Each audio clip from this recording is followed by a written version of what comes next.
All right, so today we're going to start off doing this, and that's going to finish up the information about library research. Then we're going to go into the introduction of the speech, so beginning your speech with what's called an attention-getting device, and the rest of the introduction of the speech, and that will tie into the conclusion of the speech, which will make sense when we preview it. We are going to go over a little bit of a sample AGD for your topic that will help you build your actual introduction for your speech, but you're all going to be working on fake topics so that you can see what it's like with another topic to give you an example for how to model what will eventually become your introduction. And I'm hoping tonight we will have enough time to get you in for an activity where you work with outlining so you can start to feel how this will turn into a speech, because right now everything is segmented, so we want to make sure that you feel like you know where this is going. I'm going to do a rough count here without calling rolls. 7, 8, 9, 10, 11, 12, 13, 14, 15, 16, 17, 18, 19, 20, 21, 22, 23, 24, 25. We should be good. So I just want to make sure when I close that door, someone doesn't do what? I'm here. Can I come into City Colleges? Yes, you may. All right, so you're going to need some paper out. I'm going to have you write some things down every now and then. I'm not going to give you a handout per se for everything we cover because I made something new for tonight. You will get some packet of information, so I just want you being active and engaged, because if I call on you, I want you to be able to know the answer. They're not going to be hard questions.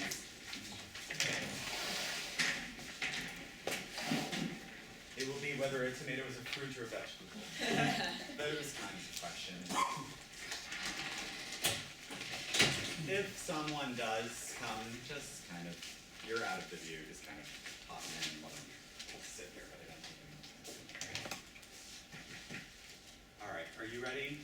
Okay, so I'll probably say something else that will allow you to then chop it off and have a clean break from last time. Let's look at the schedule and see what's on tap for next class. So it's clearly outlined what we're doing today. We've previewed that we're going to go over the introduction of your speech as well as some sample outlines. Next class, you'll see that Thursday, June 20th, we're going to engage in an activity for the attention-getting device, and we're going to review the materials that we've distributed for the past 5 class periods so that you can start making sure that you have all the resources you need to develop your informative speech. But what I want to do tonight is to review what it is we've done over the past 5 class periods so that we start putting all the pieces together so you can figure out how everything that we've done that might seem like a separated chunk of knowledge is all going to come together and build your informative speech. So the first thing I want you to remember is the first night of class we talked about audience analysis and thinking about is your audience going to benefit from the knowledge that you have provided for them in the speech. So we talked about things that are relevant and things that are new. Those are the 2 things that you're going to need to remember as you construct your speech. It needs to be something that the audience feels is relevant to their lives, and it also needs to be something that they probably don't already have a decent knowledge base on, because that means they probably won't listen if they feel like you're telling them what they already know. So we've talked about selecting an appropriate topic, managing topics from being too big, avoiding ones that are too specific, and kind of filtering that gap there to make sure that we get one that will be about a 5 to 7 minute presentation. We've developed our main points by looking at what constitutes a good main point number 1, what constitutes a main point number 2, and what constitutes a main point number 3. Just to review, what do we consider main point number 1 to be? What did we compare the main points to? What it is. What it is, and what did we compare the shape to? A funnel. So we start off very broad. Which main point is that? Main point 1, keep everything as a 101 to your topic. So if your speech is on avocados, avocado 101 is the first thing that the main point number 1 is going to do. Then the second main point does what? It narrows down so that we start getting a more specific view of the avocado. So maybe looking at the uses of an avocado. And the third main point is very specific and final, so that it allows for us to say, this is the end of the speech, and here's one final bit of specific knowledge you can use with this particular topic. Last class we learned about the library databases, and you've turned in your research articles. Was this a lot of work to produce the material for your speech? Can I get some verbalization here? Yes. Some of you might have had an easier time because your topic was very easy to research. Others might have had very niche topics that became a little more difficult. But as you can see here, all this will turn into knowledge that you will hear over the course of one night. So all this will be synthesized into 2 hours from 25 different topics. So that shows you that what we're doing here is getting rid of stuff that doesn't need to be said during the speech and putting only the right amount of material into your 5-minute presentation. So let's look at what I want to focus on tonight is after we've collected these articles, how are we going to say them during our speech? Because most of the knowledge that you've gotten from your articles, you didn't know. So you can't get up here and look like an expert and say, hey, I'm giving a speech about the avocado, and assume that we think you already knew about the avocado because you're going to speak for 5 minutes about something that, a produce farmer probably knows, but you as an average student giving a presentation on this, we're going to wonder, where did you get this information?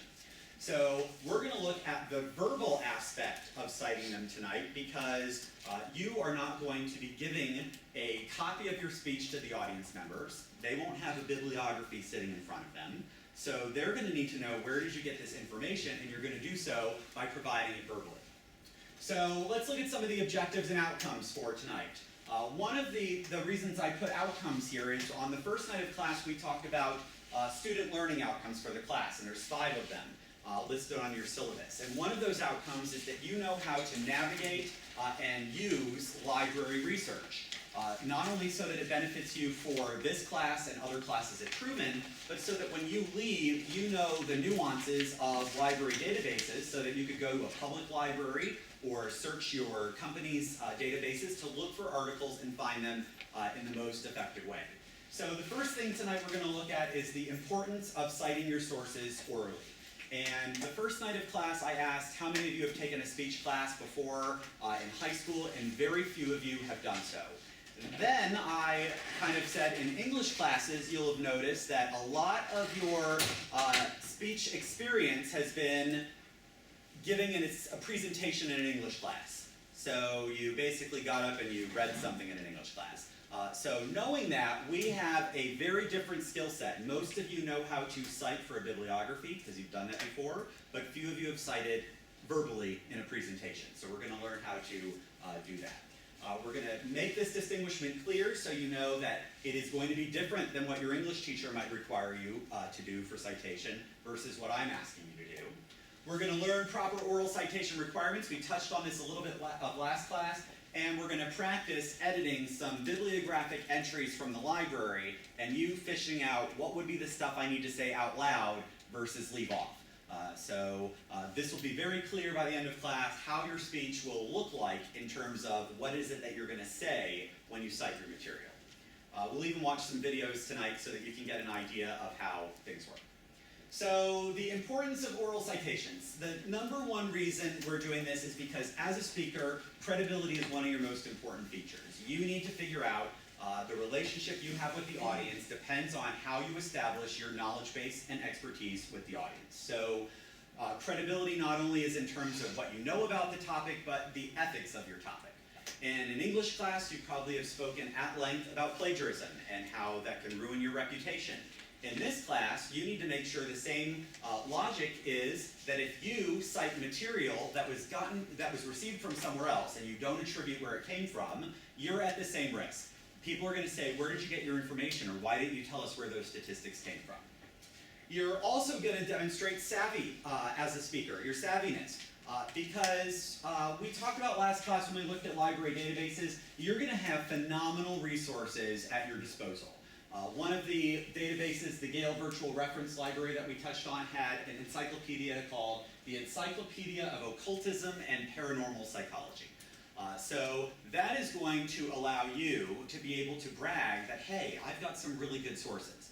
And when people have things to brag about in the speech, people are going to latch on and say, this is pretty good. Versus someone who gets up there and talks and talks and talks, and we wonder, where did they get their information from? So one of the aspects is, as a researcher, you can show all the knowledge that you have. but also as a speaker, our picture of a tomato here, backing up claims. Night number 1, I asked you how many think a tomato is a fruit, how many of you think a tomato is a vegetable? Half of you said fruit, half of you said vegetable. How do you prove to the other side that you're correct?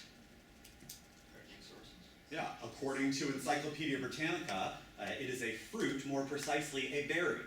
So now the people who thought it was a vegetable have to say, mea culpa, I didn't know, and in fact it is now a fruit or a berry.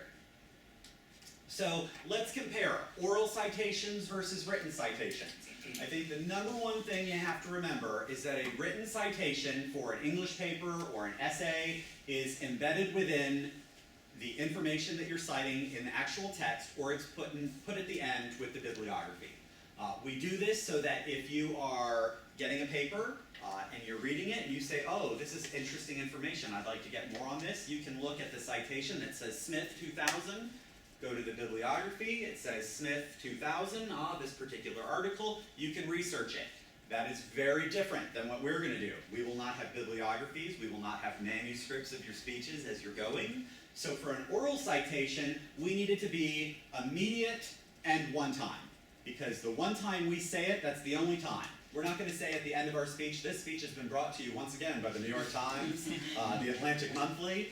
You need to say where your information is coming from at the particular point you use it. So they know that your claim is substantiated with this particular source.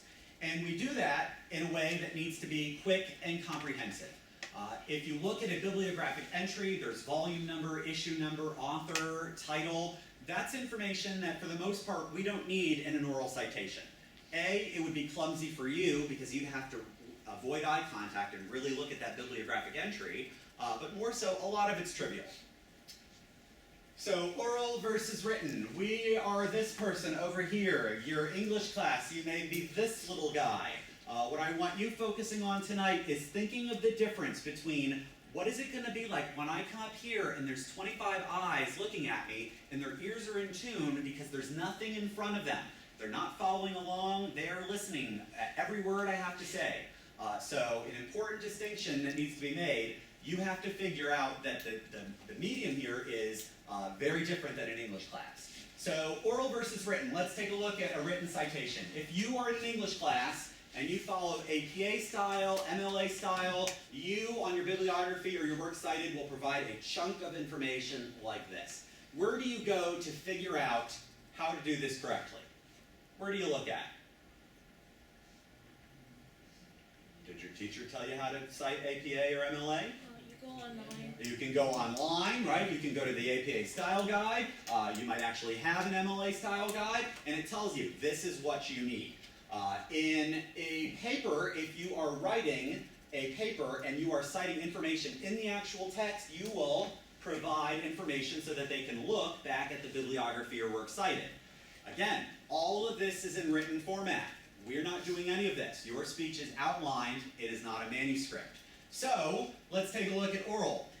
If you have an oral citation, what is the most important part of a similar citation like this one, like we just saw? So I'm going to go through and we're going to look at each individual level here. Jasmine Carter, who is that? That's the person. The author of the particular article.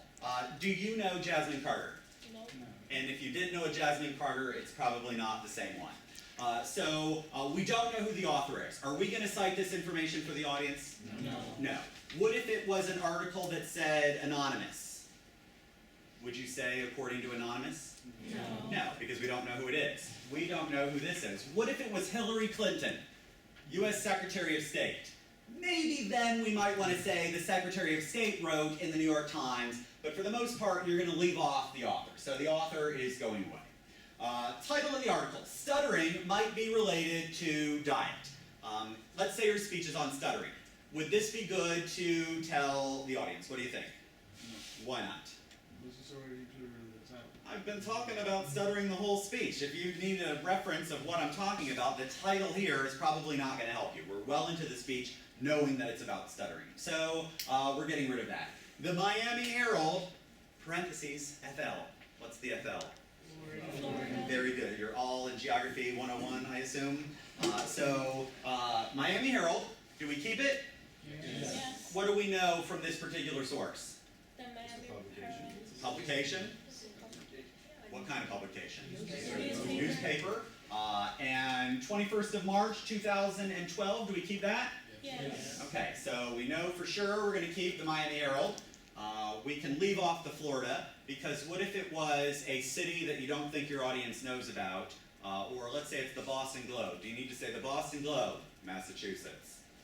No. Right, we can probably leave off location.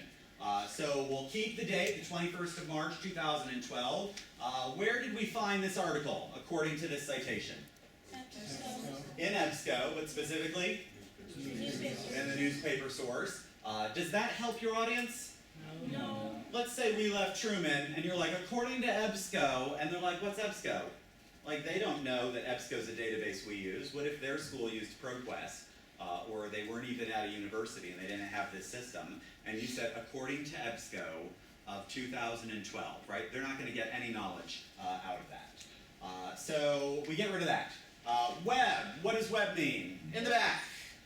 What does web mean? Well, you got it from the internet. I got it from the internet. Is that going to help your audience when you say, according to the internet? Right? Certainly not going to help them. You either got it from the internet or you physically went into a library. And you don't want to say either. You don't want to go, according to the library, it told me on March 21st, 2012, the following information. So we're getting rid of that. But the date's newer. Doesn't this help my case, having a newer date, Lena? What do you think? No. Why not? What is this date compared to this one? Since when you saw it. When I accessed it and saw it, and I printed out my bibliography, and when I hit the cite button, it gave me this date as the day I found this article. Doesn't make the information newer, it just means I saw it a little later than when it was published. So we vanquished that. So we're left with two little bits of information. Comprehensive, and here. Did you guys hear that Michelle Obama is pregnant? What? I know. Couldn't believe it. Okay, so let's go on and talk about proper oral citation. Nobody's going to ask the question? According to what? Yeah, like, who told you that? Right? Who told you that? Donna. Yeah, who's Donna? Who's Donna? If I said CNN, nobody's going to say, oh, CNN told me. And then you'd be like, what? What's your next question? How?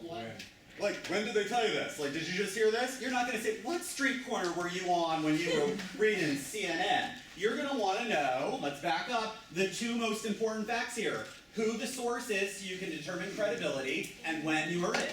Because you could be like, nah, I've been watching the news. Oh, were you watching it 5 minutes ago? No. Oh, well, it was 5 minutes ago.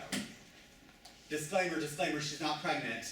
So if you haven't figured that out yet, I'm proving the point here about source credibility. You really want to know when the source was and who that source it actually is that you're citing. All right, so proper oral citation, you named them by doing that activity, the name of the publication and the full date. And by name of publication, I want the name of what is the title of the publication, not the title of the article. We just demonstrated that a minute ago. It doesn't matter what the article title is. What if the article is untitled? Imagine the shame you'll have as a speaker if you say, according to Untitled in Time magazine, right? So you want to make sure that it's the name of the publication and the full date. So last class we looked at all the article types that you could find in the library databases, and we determined that there are several that you're looking for. You're looking for magazines, you're looking for encyclopedias, you're looking for newspapers. So sometimes the name of the publication is spot on, and you'll have no problems identifying it. Encyclopedia Britannica, lots of name recognition, the most popular encyclopedia on the planet. Time Magazine, what's Time Magazine about? About the time, right? The Times. Newsweek, Gossip. not about gossip, it's about news when? This week. This week's news, right? So you look at it according to Newsweek, February 3rd, 2012. That was the week's news. U.S. News and World Report, what's that about?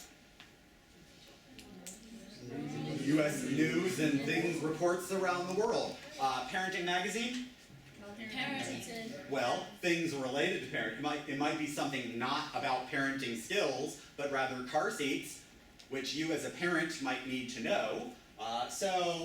Newspapers, again, you'll probably want a lot of newspapers because they're current.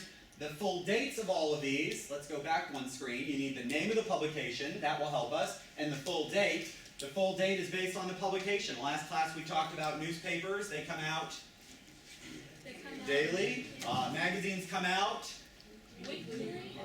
weekly or monthly, right? Time magazine comes out every week. Popular Mechanics comes out once a month. Cosmo comes out monthly, right? You know, every month it's coming at the same time. So if you got 4 editions of Cosmo in 1 month, they're probably going to be mixed up because it should be once a month because that's the publication type. Encyclopedias, what's the date for one of those? It's just yearly. Just the year. What do we call that? A copyright. That is the copyright date for the book. All right, so we're going to take a look at this. We're going to make sure we've got sound here before we jump into this. I'm going to show you a video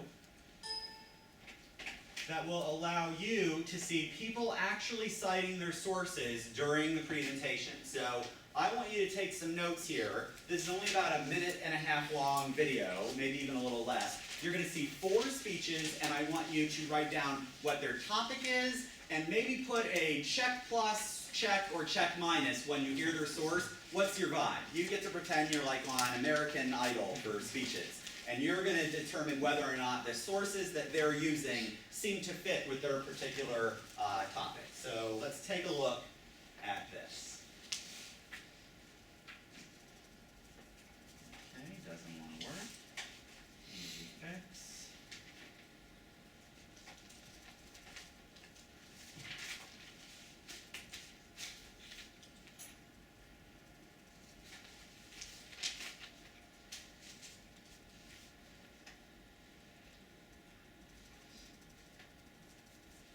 Today, I'm going to talk to you a little bit about the daddy long legs.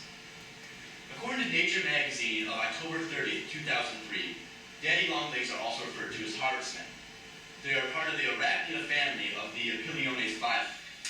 According to the Chicago Tribune article of December 11, 2002, this band would affect Chicago residents, its visitors, and any businesses that reside in Chicago.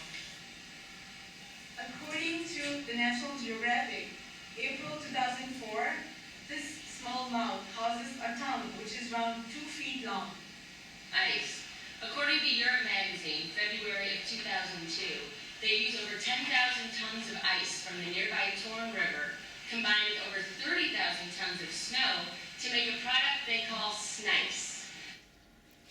Okay, yeah, really different topics here. You have a variety of sources, so let's kind of review what we saw here. What was the first topic? Daddy long legs, so a spider. The second topic was smoking ban in Chicago. The next topic was the African anteater, and the last one was it was the ice hotel, which is made out of snice, which is snow and ice together, snice. So let's analyze these. Types and quality of sources. Do you remember what the first speech on spiders, what their source was?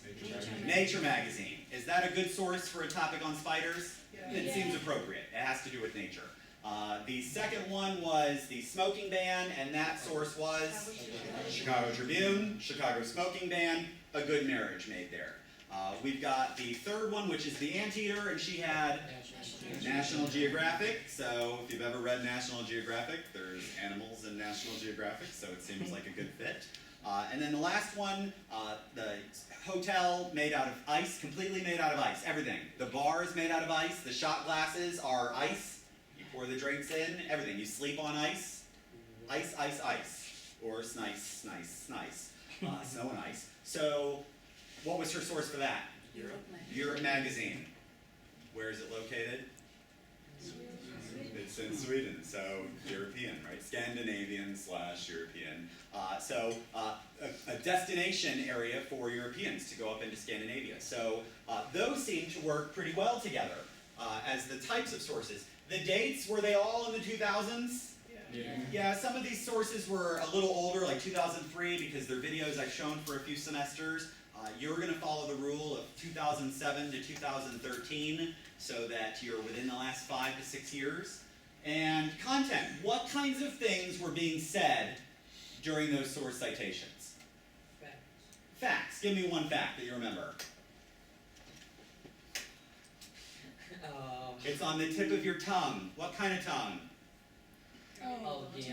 A tongue of the anteater is 2 feet long, up to 2 feet long, right? Those are things that you need to substantiate with. Well, how did you measure that? Did you go to an anteater for this class and say, I'm going to measure their tongue? You're going to be getting facts and statistics from your particular sources. So the smoking ban was that it has an effect on business. The spiders, do you remember the spider one? No. The daddy longlegs belongs to the Arachnia family and the Apioles phylum. So you're getting factual biological information and the anatomy of the anteater, the definition of what the hotel is made out of. So all of that is for you to chew on. So let's use what we know about sources and what we need to put in a verbal citation. And I'm going to have you do a small assessment here to figure out, after you leave today, what is the baseline you're looking at for? Are you able to take a newspaper or an encyclopedia and find the information that is required for a verbal citation versus the bibliographic material here that one would find on a works cited page or a bibliography? So take a second and underline just the material that you would say out loud.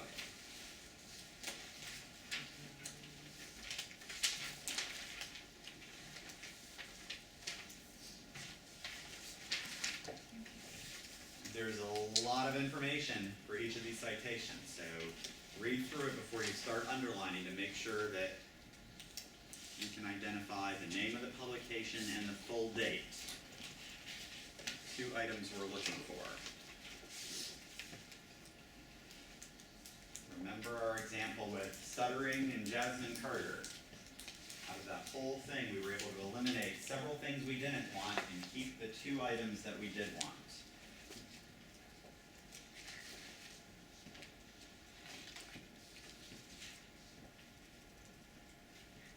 I might have thrown some speed bumps into this that we haven't covered to see if there's a little obstacle you might find along the way.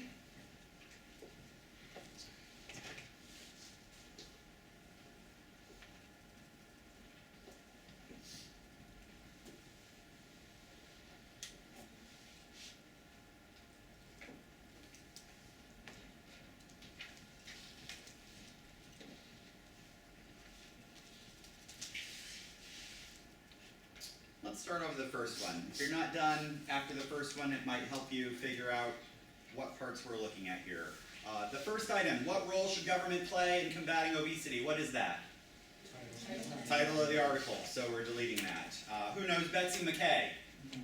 No, well, someone knows Betsy McKay, but we don't know who she is. But apparently she works at the Wall Street Journal, and this is the Eastern edition. So what should we have underlined? Wall Street Journal. Oh, roadblock. Some of you kept going. Do we really need that it's the Eastern edition, considering that the Wall Street Journal is in New York, which is the original Eastern edition? I think we can get rid of the Eastern edition portion and just say it's from the Wall Street Journal. If someone was on the train and they were reading the Wall Street Journal, you wouldn't say, oh, they're reading the Wall Street Journal, the Eastern edition, right? You know the name recognition is Wall Street Journal. The 18th of September 2012, do we need that date? Yes. Do we need all of it? Can't we just say September 2012? No. Why not? We got rid of Eastern edition. Why can't we get rid of the day? Because it's a newspaper and it needs to be specific enough. Did you read all those editions and all those days? Did you read the 17th, 18th? What if I say September 2012 and leave off the 18th, what's it going to look like in terms of my knowledge? It's weak because I don't know that it's a daily publication. If I went around saying, according to Women's Monthly, February 3rd, 2012, we're going to say, wait a minute, I thought Women's Monthly came out monthly. Why did you say it came out on the 3rd? Same thing here. If a newspaper comes out daily, you want them to know that you know the exact date. Volume 259? Probably not. Issue 66? No. Section B10 through 11? 2 pages. Says 2P. We could have figured that out with B10 to B11. We knew that was 2. 3 color photographs? Where did they go? We don't need that, but that's in the citation. And all the other subject cue lines we don't need, because we already know the 2 things we need. Let's in unison try and say them. For a verbal citation, we need the Wall Street Journal, September 18, 2012. Should we not say, according to the Wall Street Journal, 9/18/12? We should probably say it instead of making it numerical dates. Next one, study, resistant infections in kids on the rise, by Rick Delphia, Newsday, Melville, New York. Do we need the Melville, New York? No. What do we need? Newsday. Newsday. And then we're going to put the date, which is January 20th, 2009. Delete everything else. The last one is a tricky one. So we've got a large encyclopedia entry. What do we need to cite? Who wants to take a stab? Raise your hand. Dave, go for it. Encyclopedia of Children and Childhood from 2004. Okay, Encyclopedia of Children and Childhood from 2004. That is the copyright. He left off the Encyclopedia of Children and Childhood : in History and Society. I would have done the same thing. Leave off the colon and remainder of it, and the name of the encyclopedia as full. It's not necessary here. You need that first half, Encyclopedia of Children and Childhood. So, very good. So, let's take a look at where this leaves us. We now know that having accomplished this, we will at least be able to attribute where our sources are coming from. So as we wrap up this particular portion, I want you to continue to consult all your handouts from last class period and this one, because during your speech, one of the items on the grading form is proper oral citation. So you need to know what you need to say versus what you need to leave on the paper of the bibliography, so that you don't give us information that is not important. I'm going to have posted samples of videos on Blackboard, so you'll be able to watch students from this class, from past semesters, giving speeches, so that you're able to see what a full 5-minute speech is like, and where during that speech you will be citing your sources in the main points. So that should give you some clarity. If today you're wondering, well, I get it on paper, but how do I see this in action? You're going to have that opportunity before you get to come up here and do your presentation. So it's not as fun when you have to give a presentation and you don't know what it's supposed to look like. So it will ease your mind so that you'll have an idea of, you shouldn't be nervous because other people have done this. They've been filmed unlike you. So you're going to have the opportunity to see that. All right, are there questions about source citation? Yes, Legion. I noticed, Nice and loud. I'm sorry, I had noticed in the videos that they were stating the date after the name of the publication, which sounded kind of awkward. I wanted to ask, would it be okay to state the date before the publication? For example, according to the April 12, 2012 publication of the New York Times. Sure. I think you can do that. I would say, though, that when I said Michelle Obama is pregnant, nobody said, when'd you hear that? They wanted to know who before they wanted to know when. So once they get a gauge of, oh, the source seems good, how old is that source? Might be the next question, but I think you're fine. Or you can mix it up. Some of your sources you could say, because the dates may be last week, you say according to last week on June 3rd of 2013 edition of Newsweek magazine. It might be good to do it in that case so that the date resonates. But as long as those 2 items are there, I think it really depends on, especially the source type. You might really have a good source that you want to showcase before the date, or it might be a 2004 encyclopedia. You don't want to emphasize that it's 2004. You'd rather emphasize, hey, it's from the Encyclopedia of Children and Childhood, and your topic is related to children and childhood. Good question. Any other questions? All right, let's shift gears a little bit. Let's pull out our syllabus so we can kind of gauge what is happening the rest of the evening. We are wrapping up the portion of source citations and source collecting. So I have all your sources. You'll get them a little later on tonight. We are going to shift gears and talk about the introduction of your speech, which means that after tonight, you've learned how to narrow down a topic, you've come up with ideas for main points. You will learn how to put an introduction and conclusion together, which means you have intro after tonight. Intro, main points, conclusion, sprinkle sources across your presentation. What are you missing now? What else?